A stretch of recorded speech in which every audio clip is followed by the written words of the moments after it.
In 1970, a McDonald's burger cost 18 cents. Today, the same burger costs around $5. The burger didn't get better. The beef didn't get rarer. So what happened? Why does everything keep getting more expensive every single year, even when nothing actually changes? That's inflation. And once you understand it, you'll never look at your money the same way again. Inflation is simply the rate at which prices rise over time. Or to flip it around, it's the rate at which your money loses its purchasing power. That $100 in your pocket today will buy less next year than it does right now. Not because the note changed, but because prices around it went up. Your money is quietly shrinking every single year. Here's a simple way to think about it. In 1990, $50 filled a full shopping cart. Today, $50 barely fills half of one. The money's the same, the cart is the same, but the prices changed. That gap between what your money could buy then and what it can buy now, that's inflation doing its work. So, why does inflation happen? There are a few causes, but the biggest one is simple: too much money chasing too few goods. Imagine there are 10 sandwiches in the world and 10 people each holding $1. Each sandwich costs $1. Now the government prints 10 more dollars and hands them out. Now there are still only 10 sandwiches, but $20 chasing them.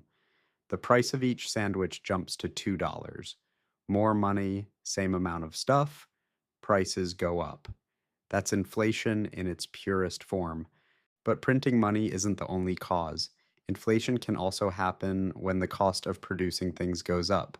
If oil gets more expensive, it costs more to make everything. Food, clothes, electronics, those costs get passed on to you. This is called cost push inflation. And there's a third type: demand pull. When everyone suddenly wants the same thing at once, sellers raise prices because they can. Think of concert tickets or houses during a boom. Too much demand, not enough supply. So, how do governments measure inflation?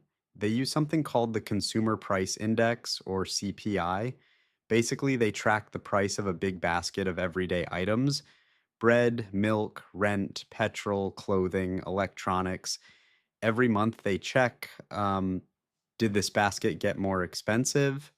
By how much? That percentage changes your inflation rate.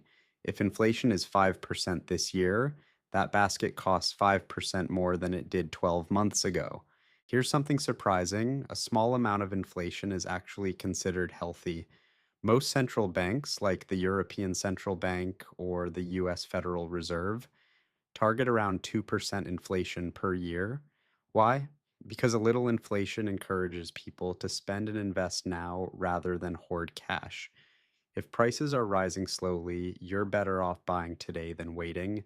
That keeps the economy moving. But when inflation gets out of control, it becomes a disaster.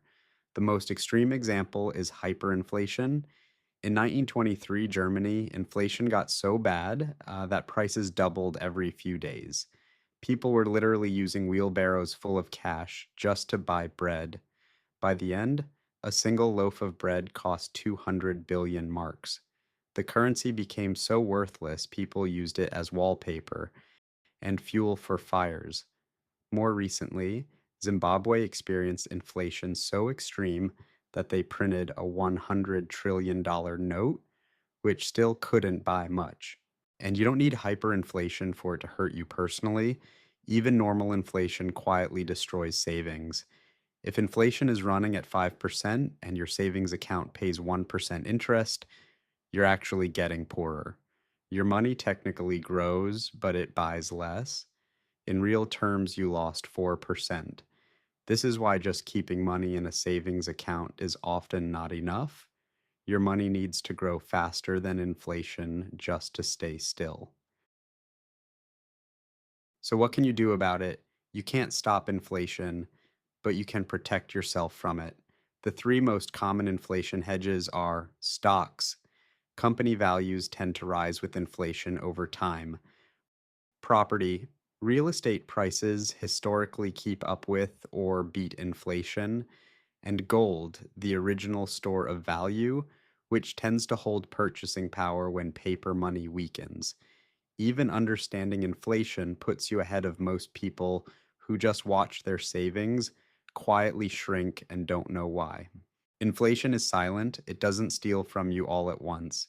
It just quietly chips away, year after year, until one day you wonder why everything feels so much harder than it used to be.